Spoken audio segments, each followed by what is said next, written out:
Welcome, everybody. Members of the class of 2024, family, friends, distinguished guests, Trustee Ebersol, who I'm so proud to say is one of our own alums. And on behalf of the faculty and staff, welcome to the University of Toledo College of Law commencement ceremony. Today is a special day for all of our graduates and their friends and families who have gathered here today to celebrate them. Graduates, from your first day of law school to the last, you have worked diligently to accomplish this goal. All of you have your own memories and accomplishments, from getting the answer right when you were called on in class, to the day you first represented a client in court in your legal clinic or externship, from turning in your first legal writing assignment to publishing your law review note or appearing in a mock trial or moot court competition. All of you also have memories of making mistakes while you were in law school, not knowing the answer when you were called on in class, turning in an assignment past the deadline, not studying quite hard enough for that exam. But you have all persevered and learned from both your triumphs and mistakes. This is a tremendous accomplishment. In the short time that I have to talk to you today, I have 4 bits of advice for you today. First, find your community. Second, set your goals high. Third, treat yourself and others with respect. And fourth, study for the bar exam. First, at the University of Toledo College of Law, we value community, and we understand the importance of having a supportive community to achieve success. Your community starts with your families and closest friends. Commencement is always a celebration of not only the achievements of the graduating class, but also a celebration of the parents, grandparents, spouses, children, siblings, and other family and friends who have supported our graduates throughout their law school journey. Today is also a celebration for the members of your community whom you have accumulated along the way, not only your colleagues and friends from the College of Law, but also the faculty and staff who have been with you graduates every step of the way. We are all very proud of your accomplishments, and we all know the tremendous amount of hard work that went into the degree that you're earning today. Whatever you do when you practice law, seek out your community and invest in that community. No matter what you do, take some time to work for what you believe in, be it in your full-time job, as pro bono work, or as a volunteer in your spare time. It is a privilege to be a lawyer, and that privilege brings with it an obligation to serve the public and the profession. Law touches everything in our society, and you can have a tremendous impact on the lives of your clients and members of your community. Moreover, studies show that the happiest people are those who work with others on a shared cause. And I sincerely wish you not only career success, but also happiness and a fulfilling life. Invest in community engagement. Second, as you head out into the world today, I encourage you to set your goals high and work hard. Having a law degree will open many doors for you. Take advantage of opportunities as they present themselves, but also define your own success. Be ambitious in achieving goals that you set for yourself, not goals that others may expect of you. At the end of the day, after all, this is your career, not someone else's, but set those goals high. Third, treat yourself and others with respect. Always look after your own well-being and the well-being of those closest to you. Take time to take care of yourself. The legal profession is a stressful profession, and it's vital that you maintain work-life balance. Make sure to spend time with your loved ones as well. Treat others with respect in your professional life, and I cannot emphasize this enough. As a professional, always act with integrity and look after your professional reputation. I cannot emphasize enough how much reputation will matter in your career. Your adversary in one case may very well be someone who refers a client to you down the road. More broadly, treat everyone you encounter, from the judges you appear in front of to their filing clerks, especially their filing clerks, with respect, and bring empathy and kindness to everyone that you encounter in your legal career. Finally, you have worked incredibly hard to earn your Juris Doctor degree, but remember that you're not done. I hate to raise it on this day focused on achievement and celebration, but you need to keep your focus on the bar exam. Make sure you take the time to complete your bar course. People who do complete their courses have an incredibly high success rate. You really need to put in the effort for the final task that is standing between you and your license to practice law. It will be a challenge, but I can assure you that we will be with you, continue to be with you every step of the way. We will stay in touch throughout the summer and continue to support you as you study for the bar exam. Keep working hard, and I'm confident that all of you will do well. For those of you in the audience who have supported these graduates through their years of law school, know that these graduates aren't done yet. They will be very busy this summer, and they will continue to need your support as they prepare for the bar exam and clear the last hurdle on their path to being licensed attorneys. And after they take that exam, celebrate with them again, because that is also a momentous achievement. That said, let's not lose sight of why we are here. Congratulations. Through a lot of hard work, you've earned a professional doctorate. That's a big deal, and something that very few people in our society achieve. You should be proud of yourselves. We are certainly proud of you.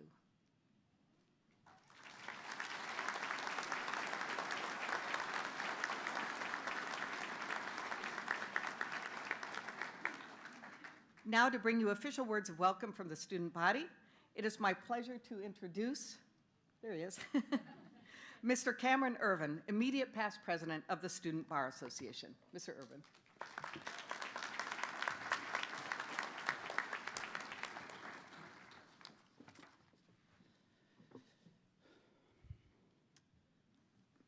Let's make sure you guys can hear me before I get started. Ladies and gentlemen, esteemed faculty, proud parents, loved ones, and graduates, it is truly an honor to stand before you today as the Student Bar Association president. This is such an exciting day for all involved.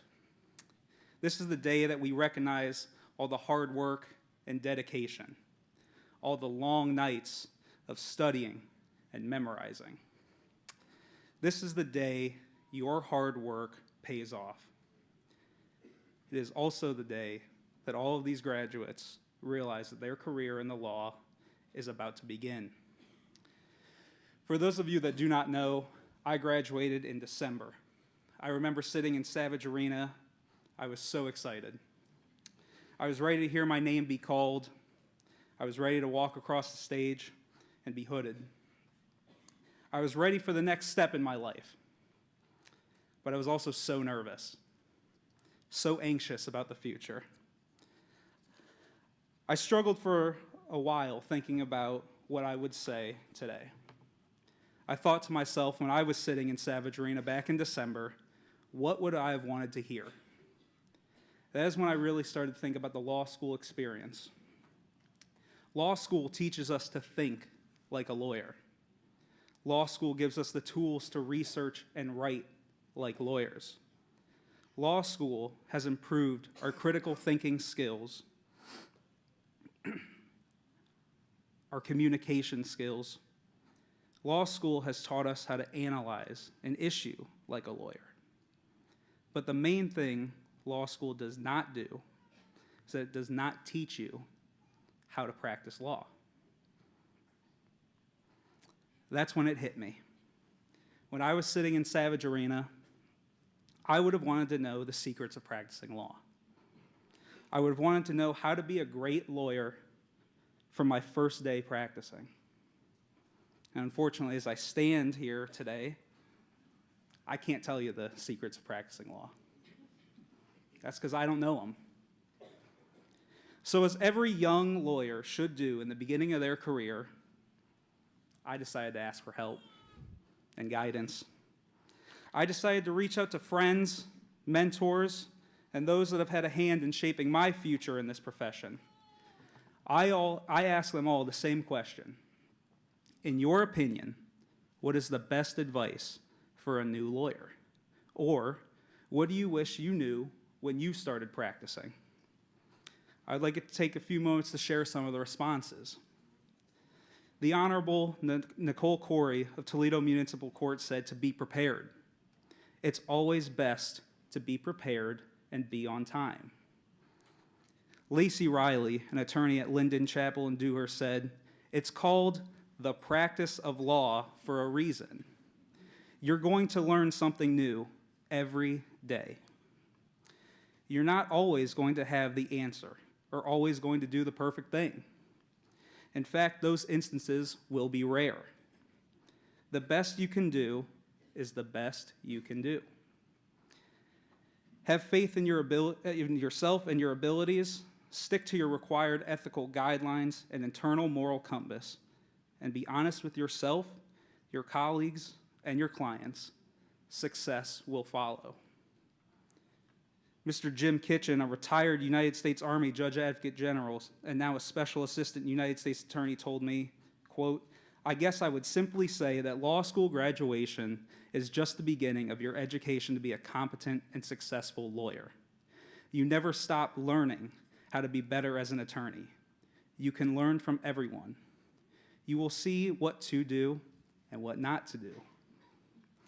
The other thing is that your reputation is starting to form immediately. Be the most ethical attorney with the highest integrity, and people will notice and respect you." The Honorable Linda Knepp, Administrative Judge of the Lucas County Court of Common Pleas, Juvenile Division, said, "The best advice I can give is to befriend the court staff. These include the clerks, bailiffs, court reporters, for they keep the court going, and they will help you if they like you." The Honorable Michael J. Newman of the United States District Court, Southern District of Ohio, said 2 things. First, I would tell myself to relax and trust that everything will end up the way it was supposed to. I would also not underestimate the importance of networking. I understand its importance now, but in law school and my early career, I did not. You never know who you will meet, and you never know what doors networking will open. The Honorable James R. Knepp II of the United States District Court, Northern District of Ohio, stated, "It's better to ask a question than pretend you know something." The most dangerous thing in the world is not knowing what you don't know. No case or client is worth trashing your reputation or marriage or family. You have one character. Guard it zealously. Lastly, schedule vacations. If you wait until you have time for one, you never will. A good friend of mine and recent graduate, Natalie Sullivan, who is now a prosecutor for Macomb County, told me that she found reassurance that other people starting out also have no idea what's going on. She also said, "Don't be afraid if you feel a little lost when you start your new job or position. Everyone has that feeling at some point. Take it as an opportunity to learn and apply yourself." Through these words of advice, I've noticed a pattern. And if you take anything away from my speech today, it would be these points. Number 1, your reputation begins now. Your reputation in this career is everything. No client is worth tarnishing your reputation. No case is worth throwing your reputation away.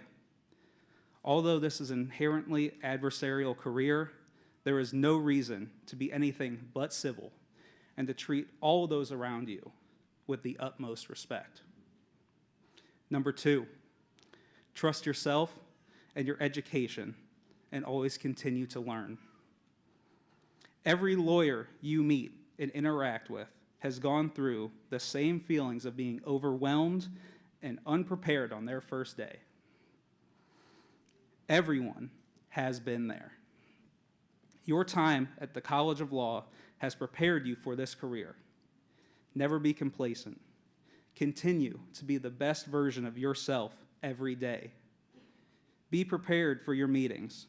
Be prepared for your hearings. Always be on time. Do not be afraid of the unknown. Embrace it. Learn and grow. Number 3, be yourself. You all are incredibly intelligent people. I had class with many of you. I've had study sessions with some of you. I even had the privilege to work alongside some of you. Everyone in this room is capable of being a fantastic attorney. Everyone in this room has the ability to do amazing things. Lastly, make time for your family and loved ones, for they are your support system. This profession can become hectic. You will be busy, but always remember who helped get you to where you are now. I know without my support system, I would not be standing here today. Graduates, I wish you all nothing but the best in your careers and future endeavors. It was an honor to be able to speak today and serve as your Student Bar Association president. As you bid farewell to this next chapter and embark on the next, remember your journey does not end here. Rather, your career is just beginning. Congratulations to the University of Toledo College of Law class of 2024. Thank you all for your time.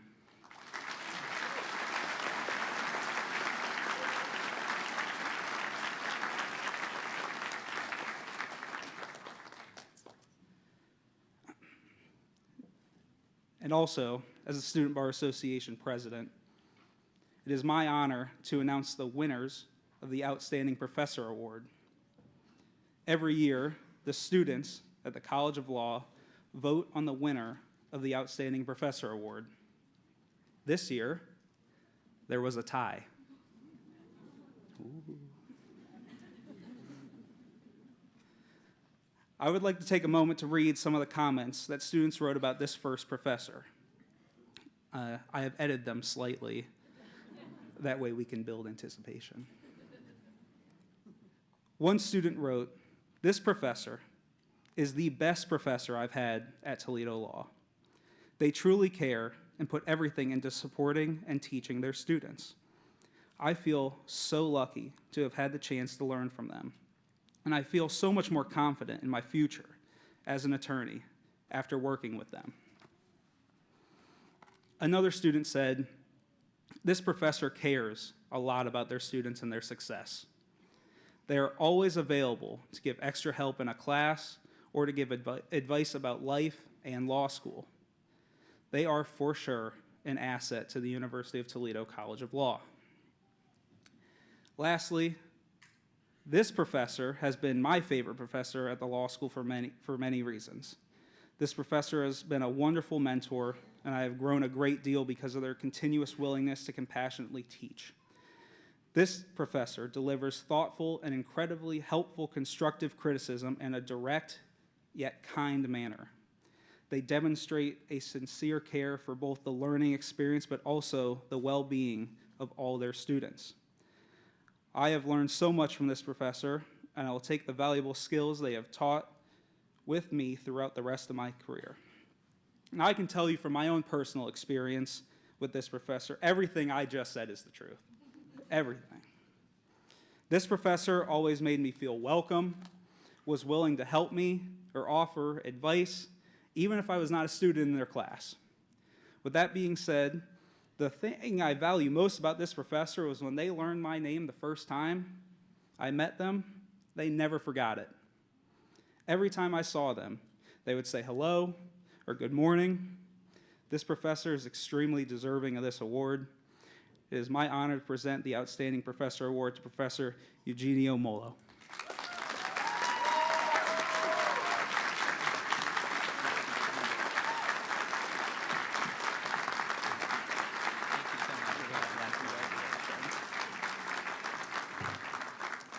Good afternoon. Thank you for this award, graduates. It is unexpected and unnecessary, but so very much appreciated. It was a pleasure to teach immigration law to many of you and to students who participated in the Immigrant Justice Clinic, a sincere privilege to co-counsel our clients' cases alongside of you.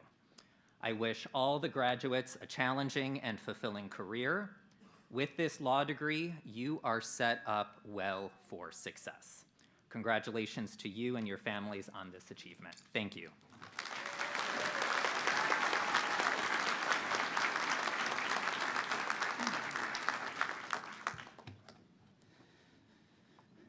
As for the second professor, one student wrote, "I've had this professor for 4 classes.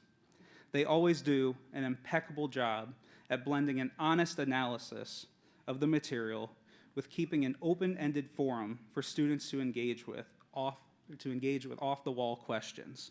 And they maintain a willingness to engage with obscure legal theory. This professor was able to break down the law in such a concise and accessible manner, I can honestly say that I was excited to attend class every day. This professor made my law school experience exponentially better, and I am always so grateful for having the privilege of attending their classes. The way this professor approaches class fosters critical thinking and encourages students to challenge their assumptions about course material, leading to a deeper understanding of the law. I and many other students have found that this professor's enthusiasm for the law makes class more engaging, which in turn leads to more involvement.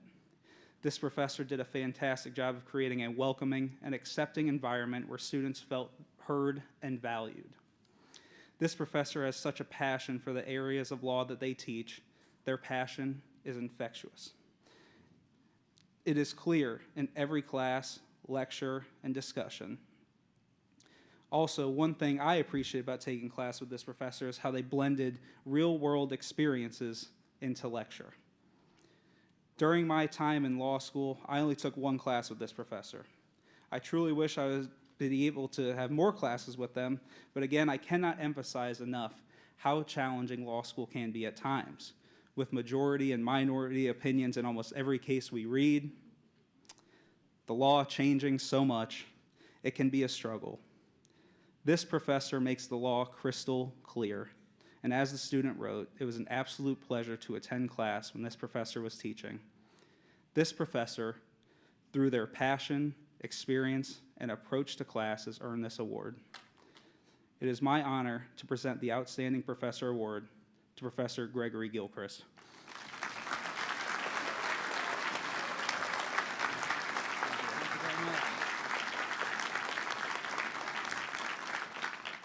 Thank you, graduates. I'm honored and flattered by this award. I'm also just so excited for all of you and happy that you're joining the profession.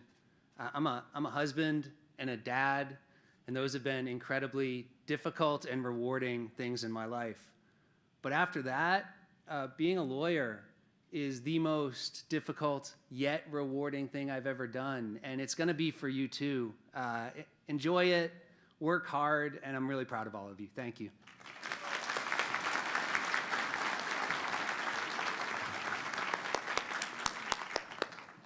Thank you, Mr. Irvin, and congratulations, Professor Molo and Professor Gilchrist. To give the faculty welcome, it is my pleasure to introduce Professor Rob Salem. Professor Salem is a graduate of University of Toledo College of Law. He's been a professor here for 30 years, teaching in the College of Law Civil Practice Clinic. Professor Salem is known for his dedication to his students and the clients that they serve together. Professor Salem has received numerous awards for his work promoting social justice and serving as a generous and active member of the Toledo community, including the University of Toledo Edith Rathburn Outreach and Engagement Excellence Award in 2022. Professor Salem.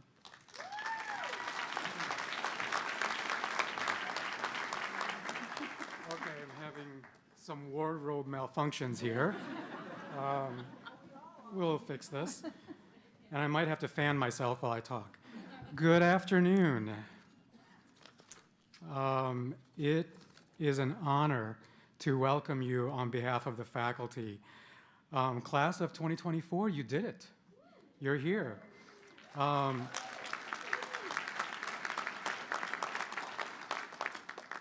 We're here to celebrate you and your accomplishments, of course, and look around you today. This is a huge crowd.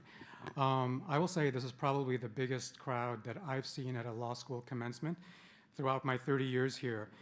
So that either means that you have a lot of people in your corner who are proud of you and want to celebrate you, or there's just not a lot going on this weekend. But I'm going to go with the former explanation.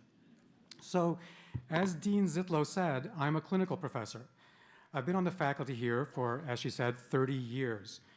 For those of you who don't know what a law school clinic is, let me give you a brief description. Students in my class represent real people in a variety of legal issues. under my very close supervision. My office suite is essentially a lab in which my students spend a good part of each week working on their cases, meeting with clients, brainstorming legal strategies and remedies, and yes, engaging in a considerable amount of socializing and gossip.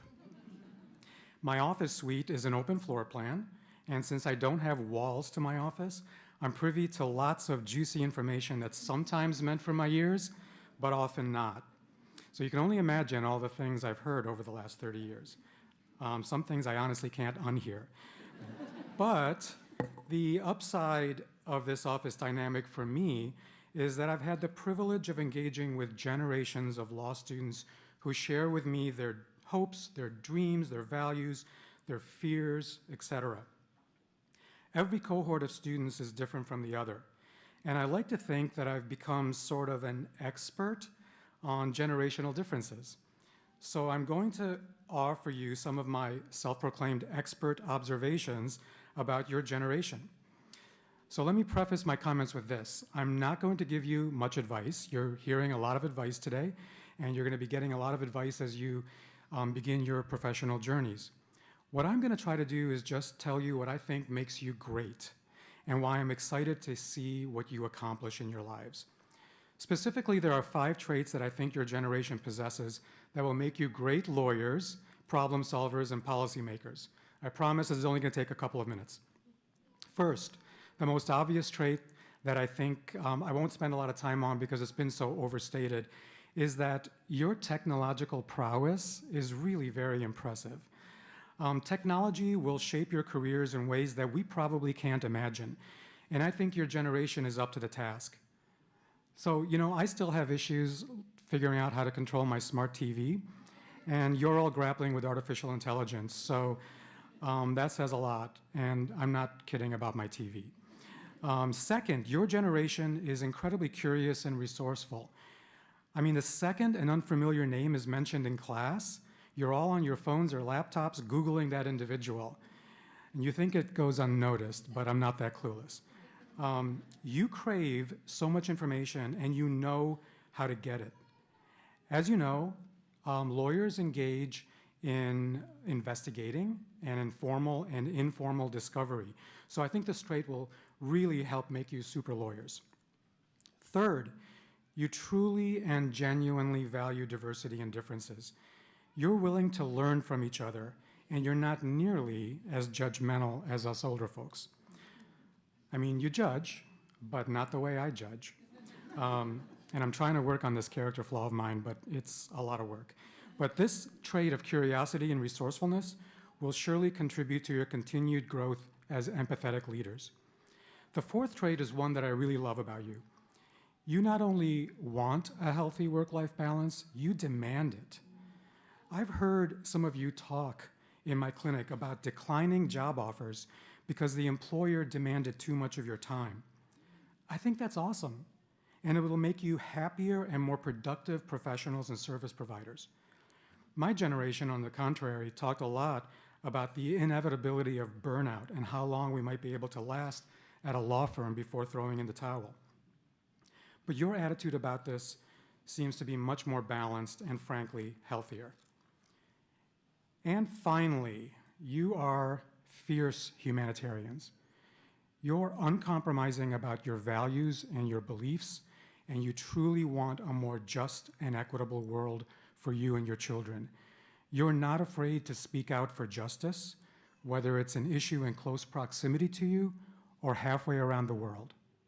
Your pursuit of justice and your willingness to sacrifice your personal interests for a better world is courageous and gives me hope for a better future. Don't let anyone try to convince you that you're ill-informed or you don't understand how the world works, because you do. Graduates, you will not only do well, you will thrive. The faculty is so proud of you. We'll miss your energy, your humor, your compassion. So go out there, change the world, and make us even prouder. Thank you.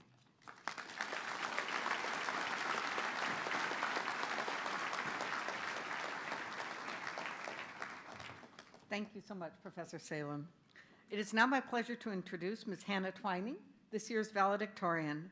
I had a pleasure of having her as a student in several of my classes, and I can tell you that she's not only brilliant, but also a really great person.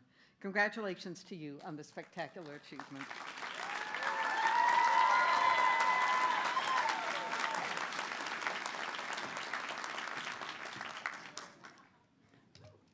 Thank you, Dean Zitlow. There you are. Hello. And thank you to the faculty, staff, and administration that have worked tirelessly to make this day possible. It is truly an honor to be standing before you today, especially because I know firsthand the caliber of my classmates, so this honor is not lost on me. Before I offer a few words of encouragement, I'd like to quickly thank the families and friends that have joined us today for this celebration and who have inspired us throughout our law school journeys. Thank you for cheering us towards this finish line. We would not be here without all of you. And if I could thank my own family and friends very quickly, thank you for letting me borrow your strength for the last 3 years and letting me be the beneficiary of your generosity and your wisdom and your kindness. And thank you for embodying the joy and the compassion that our world so desperately needs.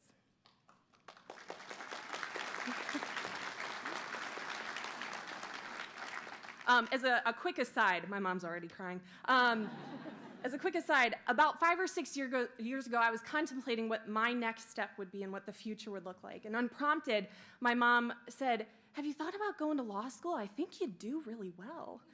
And so I stand before you today and I humbly remind you, listen to your mom. She is always right. And now for some encouragement. In a lifetime before law school, I had the privilege of being a science educator, and I got to travel all over the Midwest performing science assemblies for gymnasiums full of kindergarten through 8th graders. And I'll tell you, nothing prepares you quite for the legal field like teaching 500 plus students science while simultaneously being heckled by 8th graders in the back row and being confronted by a fleet of kindergartners in the front row, most of whom were making dust angels on the gym floor.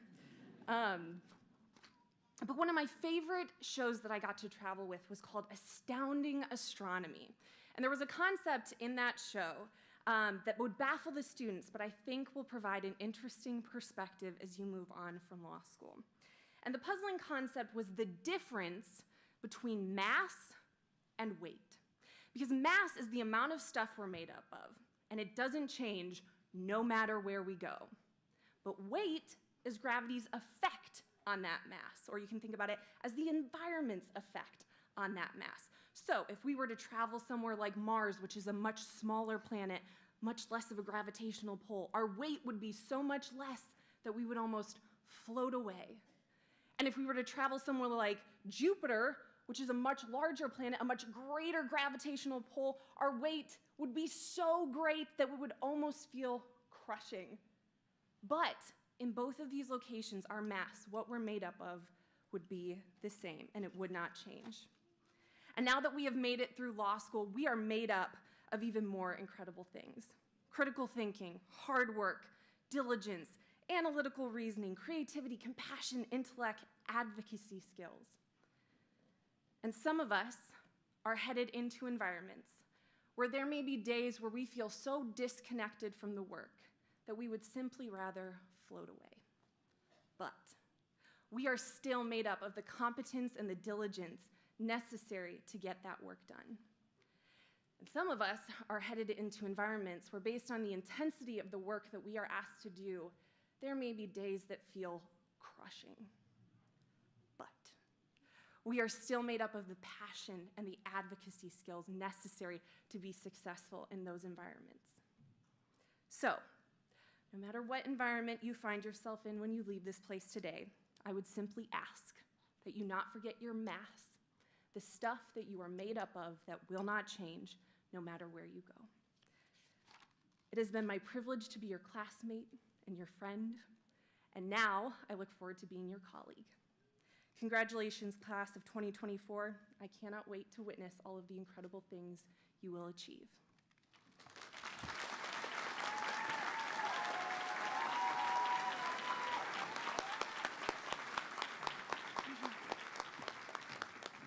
Thank you, Ms. Twining. Congratulations again. It's now my pleasure to welcome today's featured speaker, Corey Minor-Smith.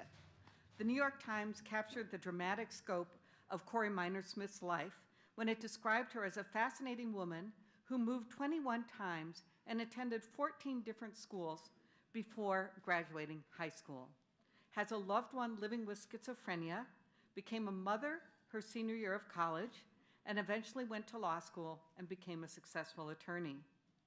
These experiences, along with becoming a trained facilitator for the National Alliance on Mental Illness, NAMI, have paved the way for her mental health advocacy work.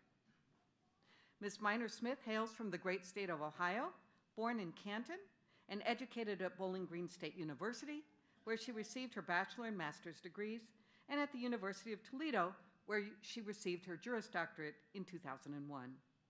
Minor-Smith's legal career spans over 22 years and has been dedicated to public service as an assistant prosecutor, judicial attorney, and mayoral cabinet member before serving as general counselor for the same public housing authority that provided housing for her and her family. Minor-Smith made history as the first African American to be elected to a citywide position, where she received the most votes over 5 other candidates to serve as an at-large member of Canton City Council. Currently, Ms. Minor-Smith lives in Washington, D.C., where she is appointed to serve with the Biden-Harris administration as senior counsel for the Department of Housing and Urban Development. And, along with fellow alumni of the University of Toledo College of Law, Minor-Smith took the oath before all 9 justices to be admitted to practice before the Supreme Court of the United States. Please join me in welcoming my former student, there you are, Corey Minor-Smith.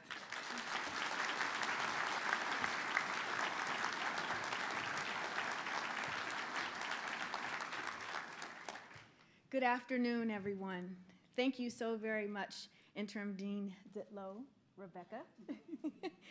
She said I can now call her Rebecca. I said, okay, since I'm now a grown-up, I'll go ahead and do that. Thank you very much for the gracious introduction. Good afternoon to all that are in attendance, the Board of Trustees, esteemed faculty and administrators, ladies and gentlemen, parents and partners, boys and girls, and most importantly, the class of 2024.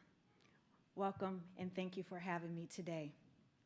I promise not to treat you the way it's suggested that we lawyers behave in these horrible jokes that are often said about us. I'm sure you've heard the story before. A man goes to a lawyer's office and he asks, "What are your rates?" And she responds, $100 for 3 questions. And his response was, "Well, that's kind of steep, don't you think?" She said, "Yes. What's your 3rd question?" What a joy and privilege it is for me to celebrate with you this great achievement and honor, this lofty milestone in your lives. You have worked so hard to get to this special day, and you should feel proud of your accomplishment. Yes, it is true that you are ending one phase of your life, but you are also entering a very important arena. That's why we celebrate this as a commencement. You are commencing or beginning an exciting new chapter in the book of your own life. And you are writing the new pages for the volume each and every day. I realize you did not come to hear me speak, or maybe you did, but I know that I'm standing between you and the degrees that you sweated for and worked so hard for. So please allow me to reflect with you briefly on the subject of Rise Up. Now, I realize that it's not as interesting as announcing that I'm sharing my views on the latest hip-hop beef between Kendrick Lamar and Drake. Or should I say Drake and Rick Ross? Or maybe Drake and Future? Or Metro Boomin? Or Drake and Ye? I don't know. But let me hasten to add that while I'm wary of the malicious and deceptive uses of AI and how they can be put to use, it's kind of dope to hear how Drake generated Tupac's and Snoop's voices in his verbal battle with K-Dot. As long as they keep it verbal and not physical. Speaking of which, Breezy versus Quavo beef might get out of hand, so you all are becoming lawyers just in time because they may need your services. The title of my commencement speech is from the lovely and gifted Andra Day and her song by the same name, Rise Up. I choose this song because I wanted to remind you that despite hardships and heartbreak, and despite struggles and setbacks, despite roadblocks and restrictions, you can rise up to the triumph in your careers and in your lives. The song Rise Up speaks about how we can conquer despite obstacles in our path. I know we're doing everything we want to. Meanwhile, we are losing because we won't let go. You're broken down and tired of living a life on a merry-go-round, and you can't find the fighter. But I see it in you, so we're going to walk it out and move mountains. Yes, we're going to move it out and move mountains. In Andra Day's case, the song was written after one of her dear friends was diagnosed with cancer. Day didn't want the discouragement and depression that comes with such a heavy situation to weigh her friend down. And as we know, difficulties and dilemmas come to us all. Challenges and cries are common to everyone. And yet, with the attitude and approach that helps us to determine outcomes of our trials and tribulations, we can rise up. We must be determined to rise up no matter what. Often we rise up over our past failures and struggles. Now, I know it's easier said than done. And after all, our mighty important to us is our past. And our past can determine our present and our future. Often we must rise up over our past failures. In some way, that's a good thing. If we have done hard work in our past, we are rewarded with the present with degrees and opportunities to move forward in life. But in other cases, obsessing over the past is not a good thing. Bad habits from the past catch up with us. Negative thoughts and experiences from the past can haunt us. Traumas from the past can track us down. But we must be determined to overcome the negative habits, thoughts, and experiences in our lives by reaching up and lifting up our good habits, inspirations, thoughts, and productive experiences. So no, we can't wave a magic wand and cast some abracadabra spell to make success in our life. It takes great effort. But we must remember that it is often a choice to get up, to stay up, and to rise up. As the song says, I'll rise up, I'll rise like the day. I'll rise up, and I'll rise unafraid. I'll rise up and do it 1,000 times again. And I'll rise up high like the waves. I'll rise up in spite of the ache. I'll rise up, and I'll do it 1,000 times again. The song reminds us that the effort to rise up is a choice. The determination to rise up is a commitment. The persistent demand to rise up is a conscious effort we must make time and time again. And like the song, 1,000 times again. So before things get played out in the world, we must make sure that we allow them to play out in our minds. Your minds are extremely valuable in helping to determine how you can rise above challenging circumstances in your lives. Despite all of the harm you may endure, despite all of the trouble you may confront, despite all the roadblocks you encounter, you can change your thinking and change your mind. And as the great In Vogue sang in beautiful harmony, free your mind and the rest will follow. But our minds are precious instruments of personal change. They are also important in maintaining great mental health. Every month, we celebrate National Mental Health Month. And starting this week, May 6th through May 10th, is Well-Being in the Law Week. I encourage you to find out more about it. I speak from personal experience because I have a loved one that battles severe mental illness. And has it been difficult? Yes, it has. Have there been times when my loved one wanted to give up? Of course. And it has been a struggle. to get the help that the loved one needs, and most importantly, to convince the loved one to receive the help. But my loved one has thrived despite the odds, persisted in the face of peril, and despite the obstacles, continues to rise up despite the barriers she faces in her life. Besides severe mental illness, there are other battles with our minds. For instance, learning difficulties. I know a 3L who's graduating later this month as well. She's also, I consider, a mentee, and she has risen up above barriers. Despite working hard with her friends and classmates to do well, to practice and to study for the class exams, she found that her friends would make 3.3 and high GPA, but she would only earn a 2.45. She was placed on academic support to improve her learning style and study habits, but her grades sunk even further. She and her advisors were stumped by her poor performance, but finally it was determined that she had ADHD, which many folks don't realize is a mental health condition. Once her issue was identified and she was actually willing to understand and embrace her diagnosis, she received the services that helped her to be on the dean's list and to increase her GPA to a 3.49, and she landed 2 prized internships. And as I said, she is scheduled to graduate later this month. She is graduating like you, no doubt graduating despite the hard barriers that she faced and the obscene obstacles. That's because you realize, because of an imagination and a vision and a goal, and like her, realizing a dream. I remember reading the story of a songwriter from right here in Toledo named Jamil Osi, who, because of an engineer for Beyonce, heard his music, got him on a monumental Renaissance Act 1. Can you imagine that? And he was able to work on 2 songs on that album. And reflecting on his future and this great fortune, he offered simple advice: dare to dream. It could happen to you. Dreams are the fuel that keeps you rising to the top. If you don't have dreams or a vision of what's possible, you will greatly suffer. Even the Bible says, where there is no vision, the people perish.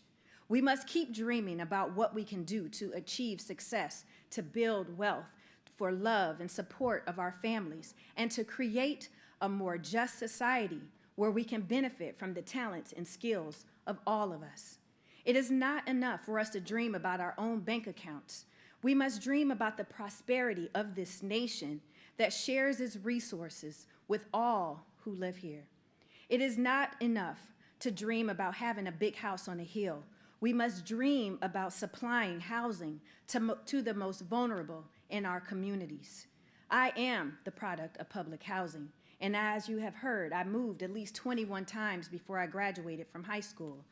The burden of housing insecurity was plagued throughout my youth, and yet I continued to dream for a better life, and to dream for a better life for the children that I would ultimately have, and to dream about a career and where I could practice in whichever way I wanted to as I became a lawyer.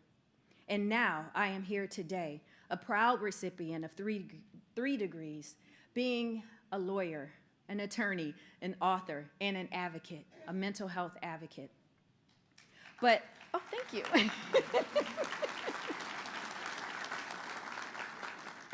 I kept on dreaming so that I could rise up.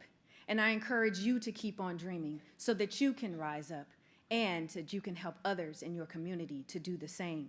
But finally, okay, I know you're happy to hear that, finally, for us to rise up, as Andra Day sang, we must nurture in our hearts the dreams that are driven by hope. As a lyric in her song tells us, all we need is hope, and for that we have each other. And we will rise. Let's be honest. There is a competition of dreams and visions that keep us rising up, and illusions, or really delusions, that create tremendous confusion and keep us plunging to the ground. Dr. Martin Luther King Jr. had a dream that America might one day achieve the freedom and justice it often bragged about. He had a dream that America might one day treat Black people with the respect and honor the sacred pledge of equality for all men and women. He had a dream that people of all faiths and colors might one day sit down together at a table of brotherhood and sisterhood and share in the fruits of our nation, in our nation's democracy. His dreams helped us to keep rising to the top. But there are others who have harmful illusions of greatness and delusions of grandeur, and have evil dreams of racism and hateful visions of bigotry. And with these dreams and visions, we will surely perish. There are those who would prevent citizens from voting, preventing women from having a say-so over their own bodies, prevent a valedictorian from delivering a speech during graduation. They prevent or cause students bums because of their protests at Kent State University, to tear gassing and rubber bullets to other students who are protesting today across this country, yet be on a path to pardon January 6 insurrectionists. There are those who would ban books and keep their teachers from drawing parallels between our past and present so that students might know what American history is all about. And as much as we want justice, due process, and a democratic nation, we have a former state attorney facing 40 years in prison after addressing wrongful convictions and wrongful death. As Malcolm X said, and I'm paraphrasing, the most disrespected, neglected, and unprotected person in America is the Black woman. Marilyn Mosby, if you are listening, know that you have a sister-in-law who supports you, is praying for you, and signed the petition for your pardon. Those of us who have been warned about CRT, but then there are those who fail to talk about WRT, a tiresome delusion that the white race is being left behind and replaced by African Americans and other minoritized populations. That's what led some misguided soul that we saw in Buffalo, New York, how we quickly forget how Black people in doing their daily task at a grocery store on a Saturday afternoon were gunned down. It's based on the vicious doctrine of white supremacy. No, we cannot tackle each and every issue in our country, let alone around the globe. But what we can do is seek for compassion, empathy, equality, and justice. And as I end, please remember, when you finally rise up and you get to the top, when you rise to the pinnacle of your profession, to the height of the heap, to the top of the totem pole, don't forget those who didn't have the opportunity to make it where you have made it today and where you will continue to excel forward. When you rise up, don't forget to use your voice to speak out against injustice. When you rise up, don't forget to use your voice to make a way for those who are stuck at the bottom. When you rise up, don't forget to use your voice to talk about uncomfortable issues so that we can make this nation better. When you rise up, don't forget to use your voice to speak truth to the powerful and for the powerless. When you rise up, don't forget to use your voice to remind us that it is not your money or fame or visibility that makes you a success, but your willingness to sacrifice for the greater good and to help this nation to rise to the top. Go forward, class of 2024, and recognize that you have a valuable gift, a transformative talent, and a magnificent mission to keep rising up and help others to do the same. As Andra Day sang, all we need is hope that others can inspire in us and that we can then inspire in each other. And as we rise up, we can continue the inspiration to going forward. In closing, I'll leave you with my life's motto. Don't allow undesirable circumstances to be excuses for you to fail, but allow them to be reasons for you to excel. Thank you.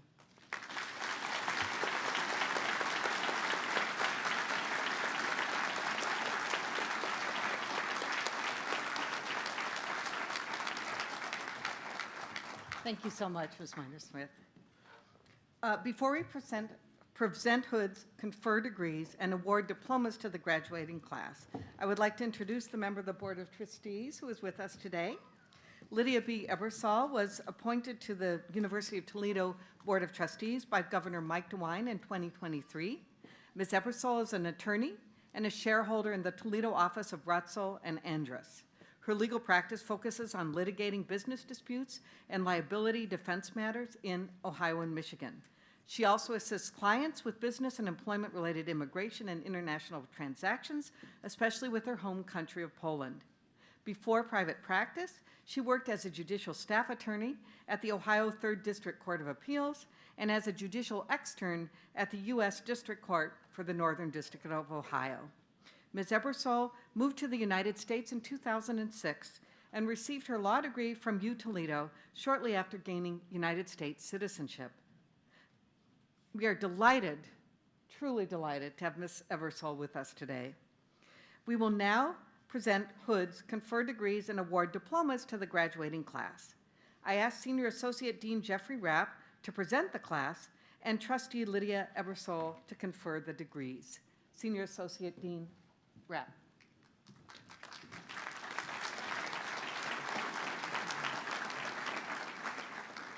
Thank you, Dean Zitlow. And before I go with my formal conferring of the degrees, I'm just going to say how honored I am to be here today. 11 years ago, I was sitting right here receiving my diploma, and today I'm here to confer diplomas on you. It's a huge honor, and thank you for that. Okay, without further ado, the moment you've all been waiting for. Upon the recommendation of the faculty, I'm sorry, not yet. Will candidates for the Juris Doctor degree please stand?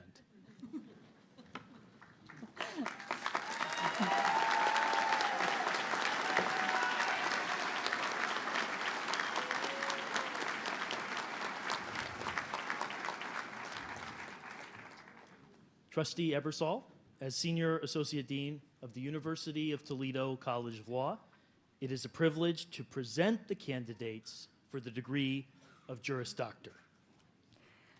Upon the recommendation of the faculty of the College of Law and the University of Toledo, and by the virtue of the authority vested in me by the Board of Trustees of the University of Toledo, I now confer upon all of the qualified candidates, including those in absentia, the degrees for which they have met all the requirements with all the rights, privileges, and prerogatives appertaining thereto.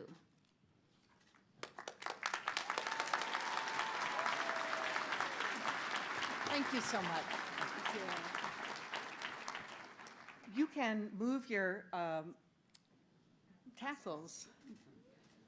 We didn't put that in the script, but now's the time.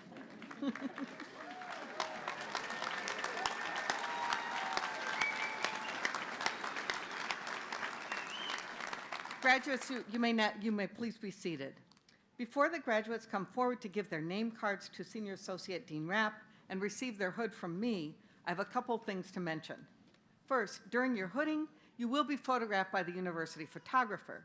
Immediately after your hooding, please pick up your diploma case and proceed down the other ramp where another photographer will take your picture. These photos will be made available to the graduates online. Second, I ask you to hold applause. We know that you are very proud of your graduate, but we want to make sure that every graduate's name is heard. Thank you.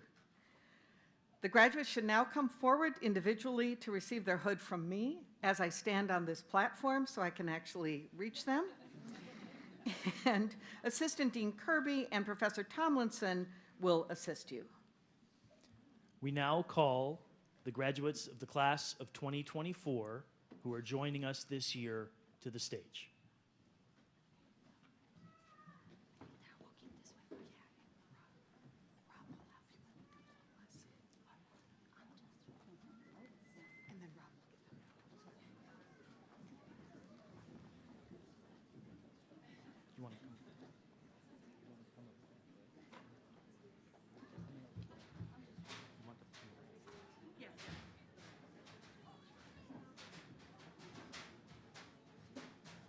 Dominic Aducci.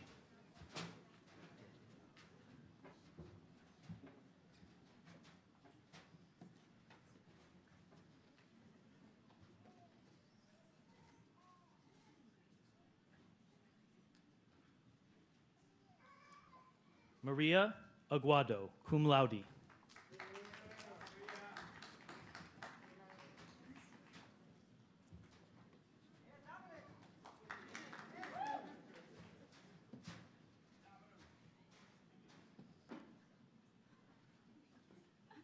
Mitchell B. Albert, cum laude.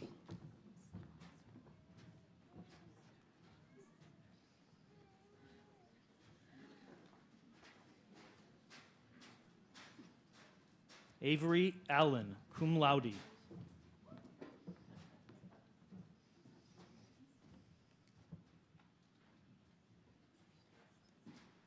Andrea Almeida Rodriguez.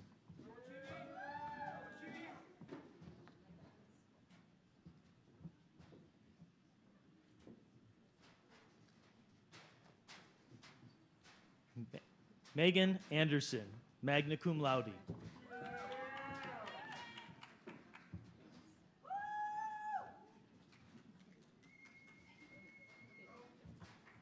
Brianna Barnett.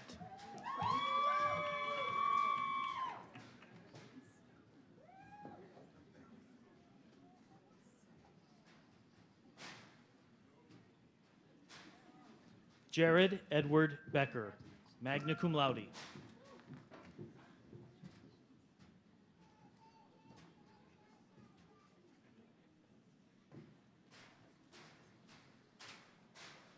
Jordan Benson, magna cum laude.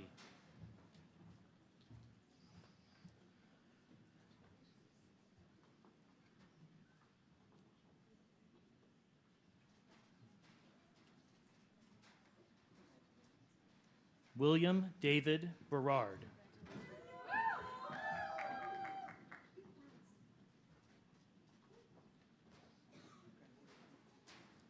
Gabrielle Boilo.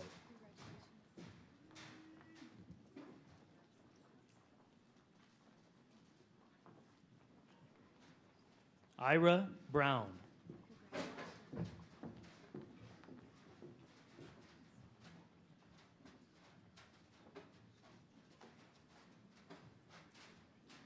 Santino Caffarella, Master of Business Administration.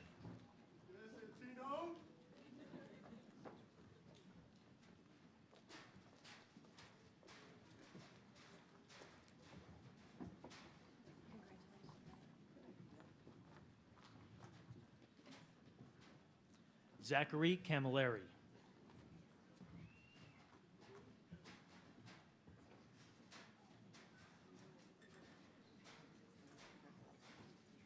Andrew Dean Devaney.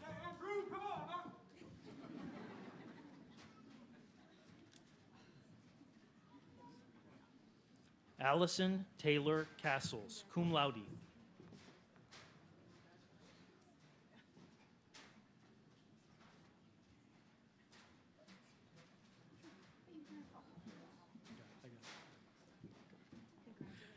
Michael Doyle Jr., cum laude.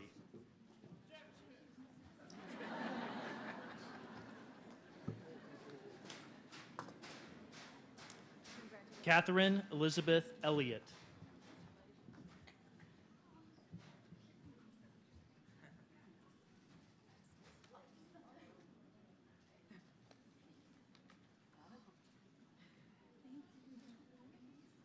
Karen Jane English.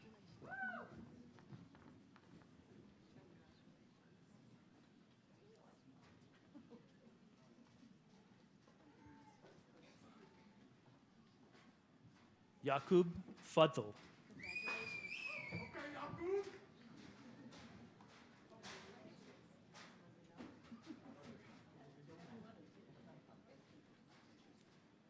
Garrett Faust, cum laude.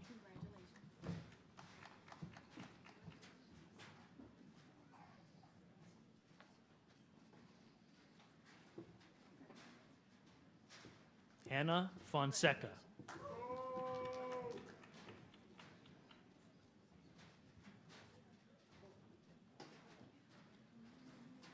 Michael W. Fury, Master of Public Administration.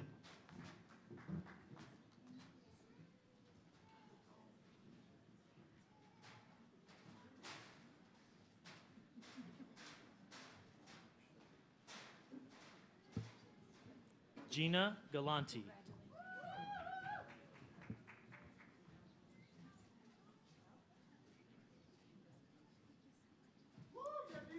Benjamin William Gallagher.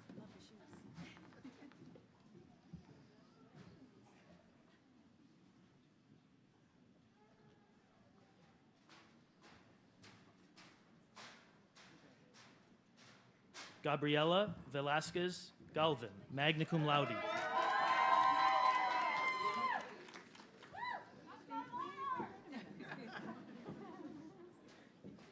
Bryce Everett Gandy.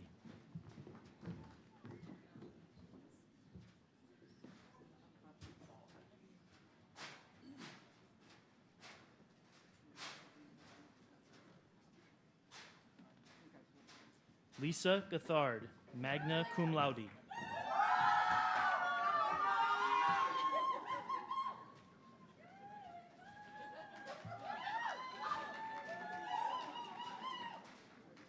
Nicholas Giroux, cum laude.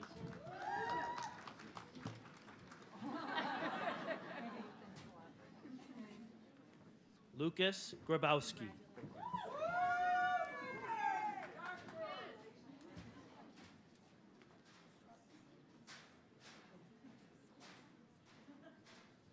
Elizabeth Heisler, magna cum laude.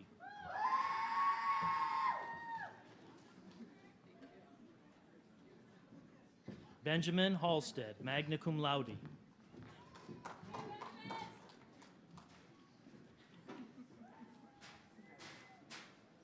Adam Hargatai.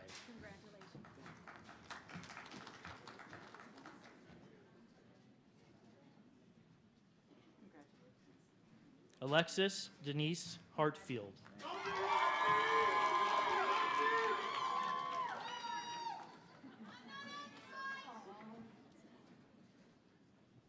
Dean Hero, cum laude.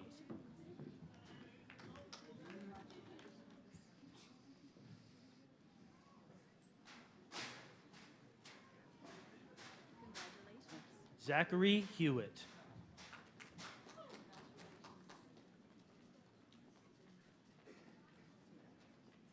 Denise Elaine Hoffman.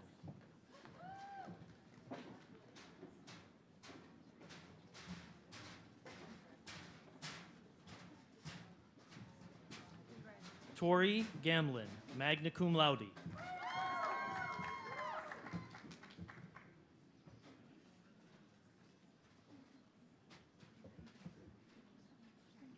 Alexandra Holloway.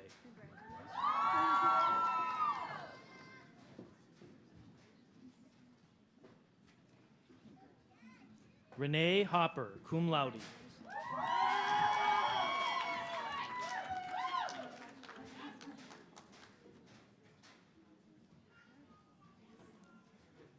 Ian Humphrey, cum laude.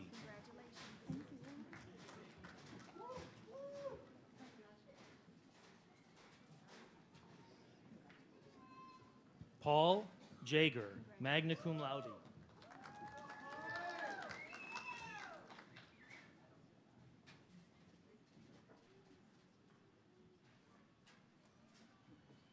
Noah William Johnson.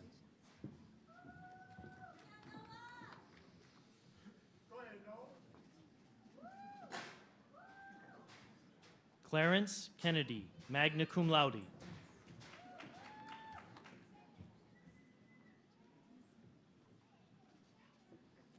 Dana Rose Kinder.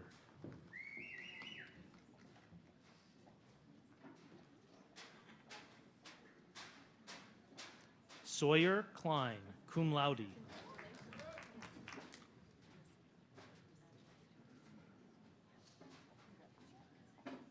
Benjamin Kratz, cum laude.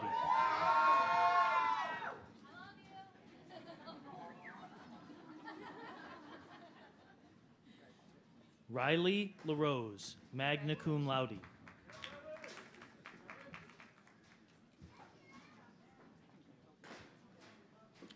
Ethan Connor Malcho.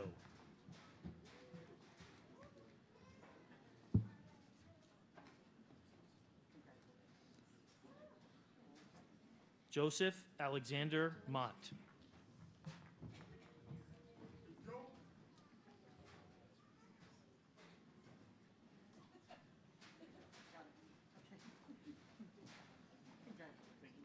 Lauren Matson, cum laude.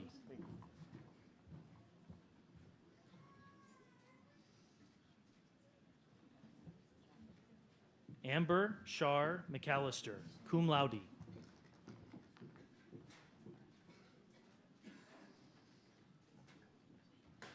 Chloe Rosella McCammon, summa cum laude.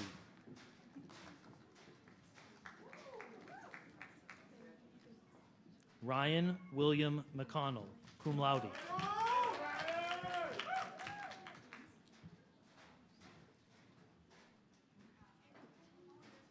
Ileana Diane Mensa.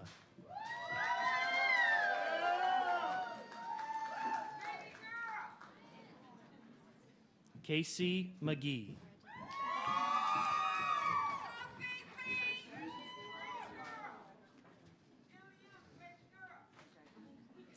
Christina M. Moga, cum laude.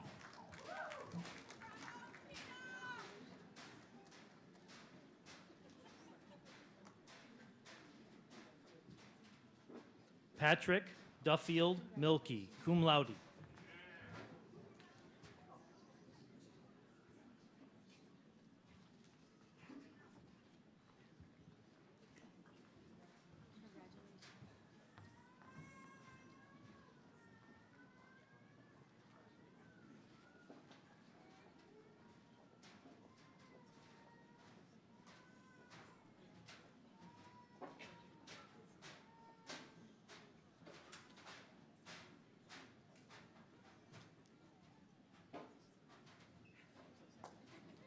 Mona Ihab Morsi,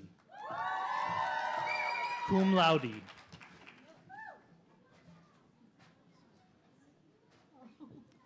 Destiny Moore.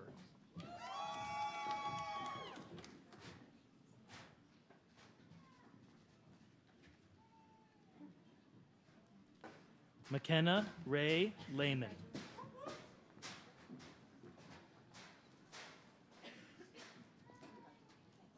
Maura McNeil.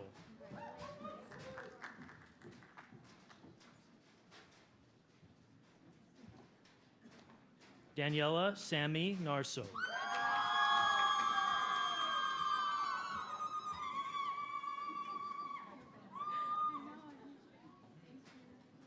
John Nevergall, summa cum laude.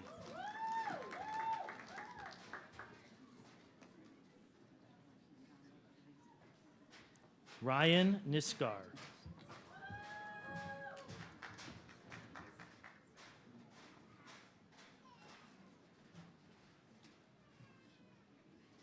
Nathan Edward Nord, cum laude.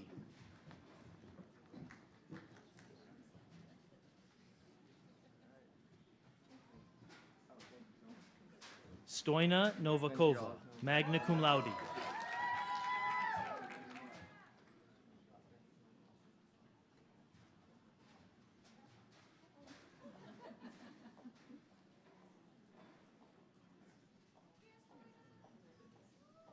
Eris Patterson.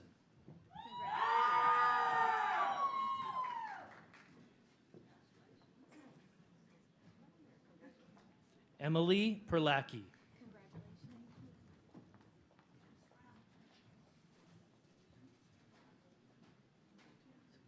Connor Peterson.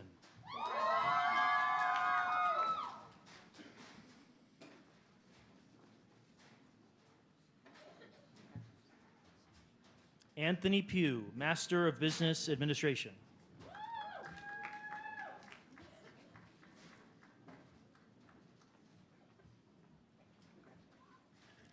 Clifton Porter.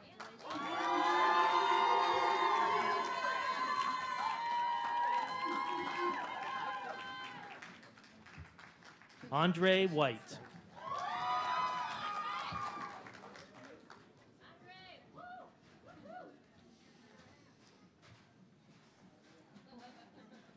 Jacob A. Roberts.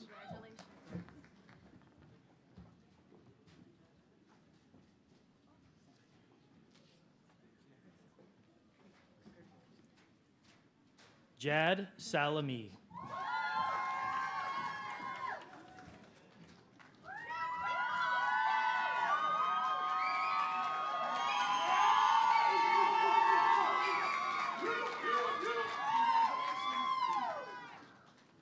Sonia Sapoff, cum laude.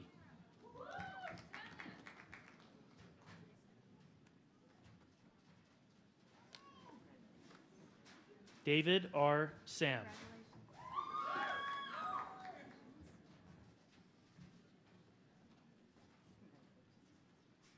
Brent Michael Schlegel.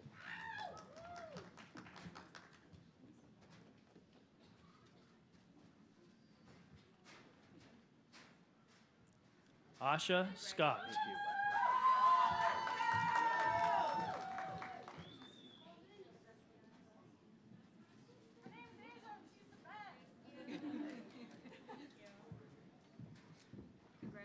Amy Scruggs.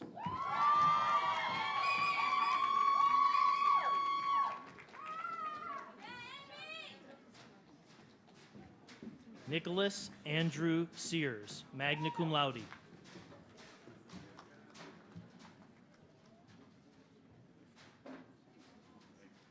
Jordan Sellers.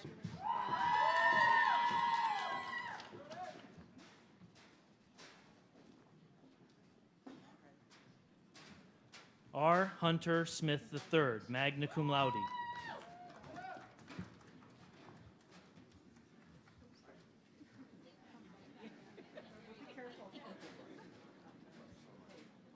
Tyler Spielman.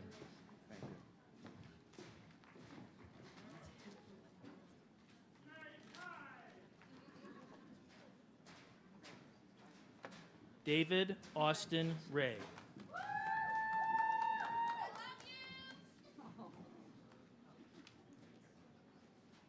Isabel Reamer, magna cum laude.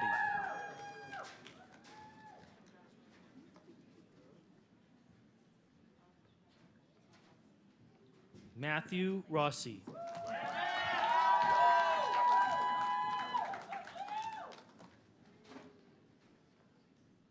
Joseph Stefanko, cum laude.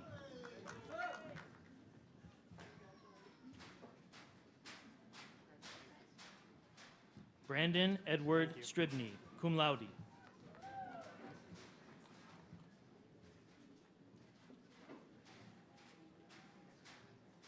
Abigail Muriel Sykes.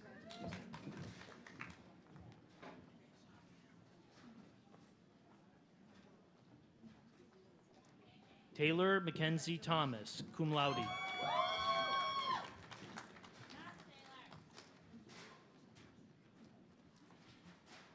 Evan Tubbin.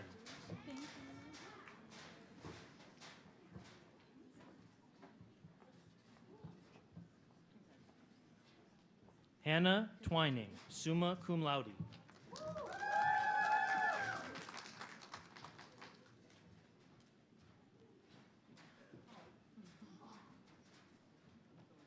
Anna Venice, cum laude.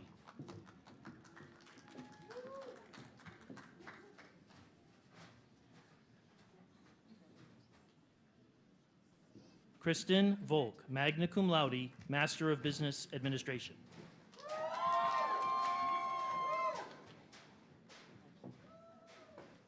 Ryan Welty, magna cum laude.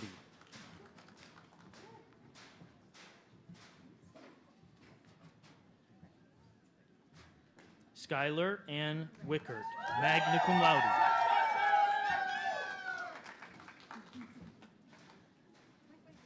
Hunter Wild, cum laude.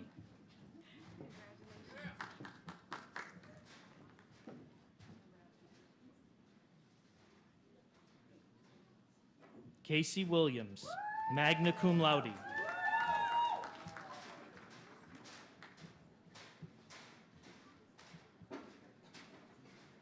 Emmy Williams.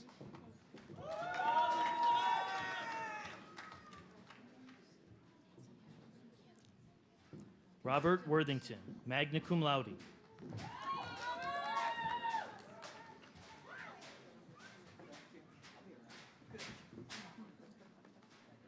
Adam S. Wright, magna cum laude.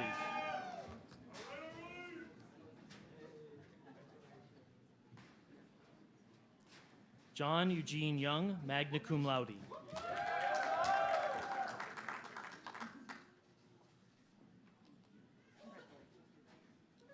Ali M. Zenda.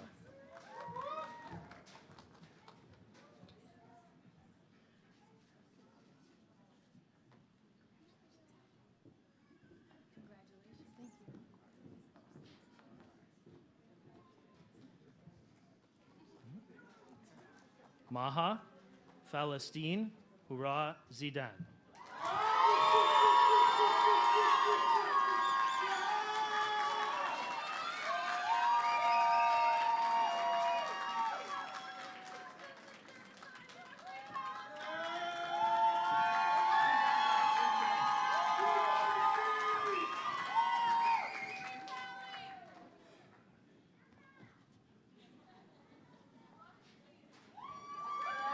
Let's give a round of applause to our graduates.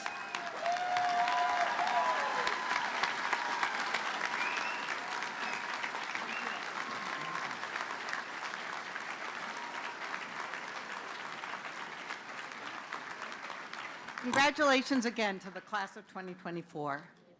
At this time, I would like to invite Judge Lori Olander, President of the University of Toledo Law Alumni Affiliate, to step to the lectern to welcome our new alumni.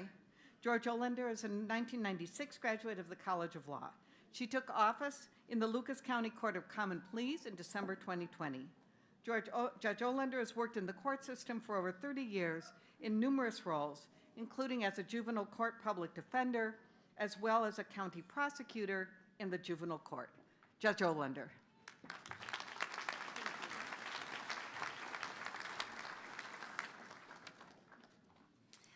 On behalf of the University of Toledo College of Law Alumni Affiliate, I'm pleased to welcome the graduates to your Alumni Association. In recognition of your accomplishments and the greatness yet to come, it's our pleasure to present a special gift available to you in the lobby of the College of Law following this ceremony. Alumni have purchased diploma frames so that each of you may proudly display your degree from our College of Law. The University of Toledo Alumni Association also presents each graduate with a one-year complimentary membership to the University of Toledo Alumni Association. Each of you follows in the footsteps of over 9,000 alumni of the College of Law and are now part of a network of over 171,000 graduates from U Toledo worldwide. Today is one you will never forget. On behalf of all our alumni, thank you for making a difference and representing the University of Toledo and the College of Law with distinction. Congratulations.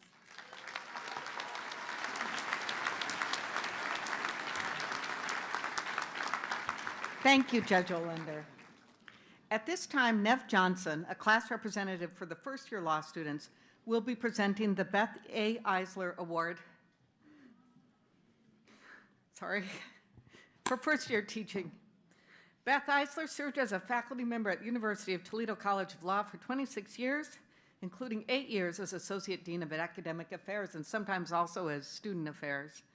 Professor Eisler served as an interim dean for 1 year, the only other woman to ever serve in this position. Professor Eisler was an incredible colleague, professor, scholar, dean, and role model, 100% committed to the students at the College of Law. Professor Eisler taught first-year contracts throughout her career, scaring generations of students on the first day of class, but also treating all of her students with compassion and empathy. It is altogether appropriate that this award is named after her. I valued her as a friend and mentor, and I still miss her. Ms. Johnson.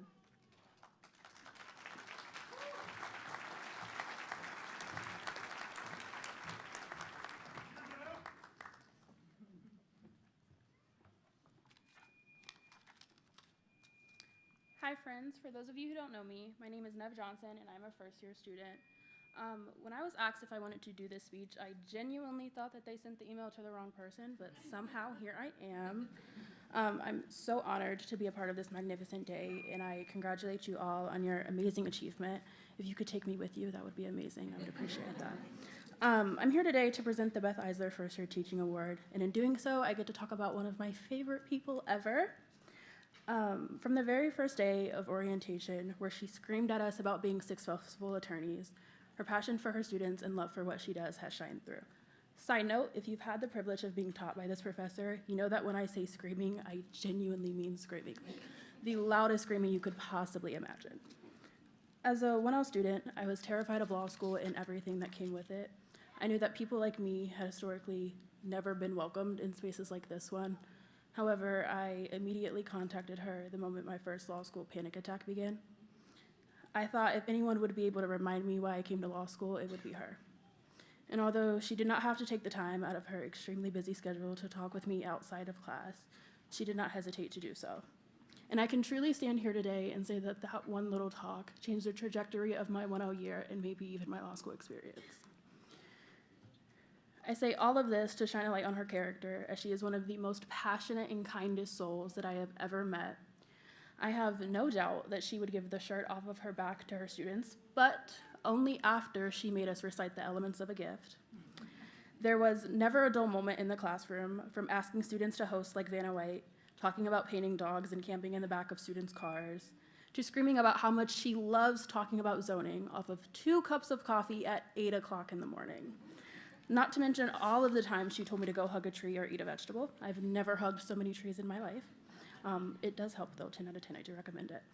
I knew walking into class every morning that not only was I going to feel like I was front row at a comedy show, but that I was gonna have a clear grasp of the material, because I was being taught by such an amazing professor who truly cares about what she does. However, I am still struggling with the rule against perpetuities, so if you could fix that, that would be amazing. One of the most important things I learned from her this year is that it's okay to struggle, it's okay to not understand, it's okay to need help, and it's okay to not do it all alone. In her wise words, your worth is inherent and inviolate, and it cannot be taken away from you. At the end of last semester, I looked at her and told her that I would be her biggest supporter until the day I die, and I truly meant it.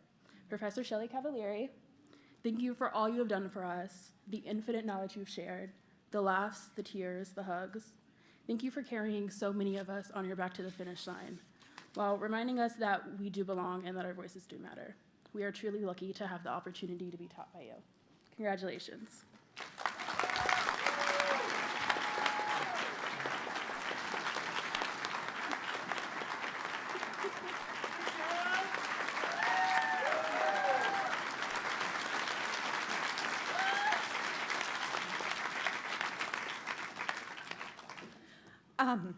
So this is a huge honor. Nev, thank you for speaking on behalf of the first-year class. Dean Zitlow got choked up because she had to mention who Beth Eisler was, so I will continue in that. Beth Eisler was a force. When Beth Eisler was sitting in a faculty meeting, you know she spoke with a voice of moral authority. When I joined the faculty, a very, very kind colleague said to me, "You can't sit in that chair, that's Beth's chair." And I showed up and thought, who is this guy and why does he think he can tell me where to sit? And then I realized who Beth Eisler was, and I never sat there again. Until she died. Beth Eisler loved her students with a ferocity that I try to emulate every single day in the classroom. She did not get confused about what it means to be a professor. What she knew was that you are the reason we are here. Not because we write articles, not because we sit on committees, but because we have the privilege every day of standing before you and teaching you the law. And so it is with no small dose of humility that I accept this prize on behalf of, that it was given on behalf of the first-year students. I am so honored, Nev, thank you. To the graduates, it has been such an honor to teach you, to try and remind you of the thing that Nev alluded to, so I will say it in full. Please don't forget that your value as a person is not determined by your performance on my exam, on anyone else's exam, certainly not on the bar exam. That your value is something what? inherent and inviolate, and that law school cannot take it away from you. Thank you so much.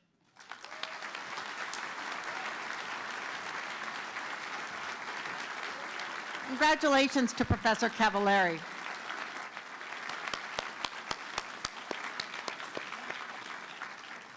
It is now my pleasure to give this year's Dean's Award. This student began law school as a part-time student as a face in my Zoom class in the fall of 2020. He has worked most, if not the entire time, that he has been in law school. Nonetheless, he has found time to engage as a student leader, serving as Vice President of the Student Bar Association and President of the Black Law Student Association, and engaging actively in College of Law diversity, equity, and inclusion initiatives. This year, this student took a proactive role in helping the College of Law to successfully recruit new faculty members who will be joining us next fall. He is also very actively engaged in community organizations outside of the law school. I have no doubt that this student will continue to be a community leader after he graduates, and that he will make a positive difference in the world as he practices law. It is my great pleasure to announce that this year's winner of this Dean's Award is Andre White. Yes.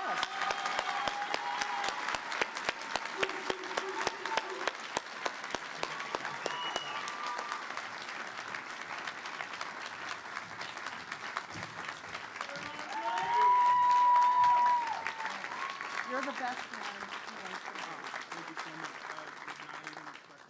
You can say something if you want. Wow, I was not expecting this at all. I was kind of 50-50 on whether I was even coming today, as some of the deans know. I'm glad I did come. I just want to leave this, or take this time to, I guess, congratulate everybody. I've spoken to a few of my classmates today just about how, there were times throughout this journey that, we've all felt, when is this day actually going to come? Is it actually going to come? Is it worth it? Are we going to actually go to the end? And here we are. And so I'm just proud to be a part of you guys. I'm proud to have made as many friends as I have, to made any differences that I've had in your lives. And I appreciate all the effects that you guys have had on me as well. And then I want to thank the deans and the professors. You guys have made a huge difference on my life as well. Thank my family for being here, and thank you everyone for being here. Thank you.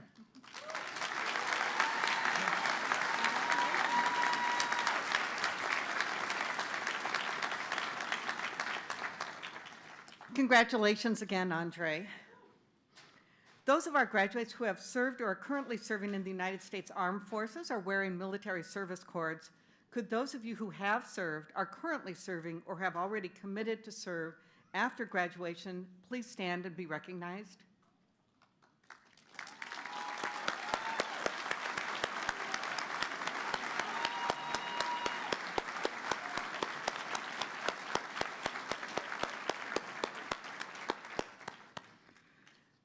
It's been a longer ceremony than I thought it would be, and I appreciate your patience, but I hope you feel like I do, that you have really seen what we're all about, and I just feel very moved about this ceremony today, and the professors who won awards, who are just incredible, our amazing trustee, our graduation speaker, all of you students. If you would please rise one more time.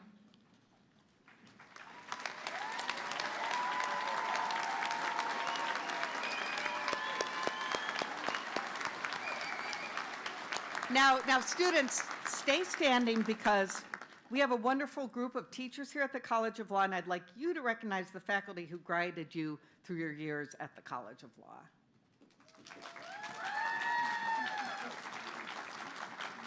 And second, I'd like you to turn and give a round of applause to the people who supported you, encouraged you throughout law school. We recognize the very considerable role in their education played by family members and loved ones. To you, the members of Class of 2024, we salute your achievements. We join in your enthusiasm for the future and wish you the greatest success for professional fulfillment. I hope you are as proud to be graduates of the College of Law as we are of you. I hope, too, that you will remain connected with the school as we build for the future and work together to keep the College of Law a place of which we can all be proud. This completes our ceremony. The platform party, faculty, and graduate recessional will be through the middle aisle. Graduates, please wait until your row is released. Juris Doctor students should then return your regalia, pick up your diploma frame from the Law Alumni Affiliate at the College of Law, where we do have some refreshments awaiting us for a reception. Thank you for joining us on this important day.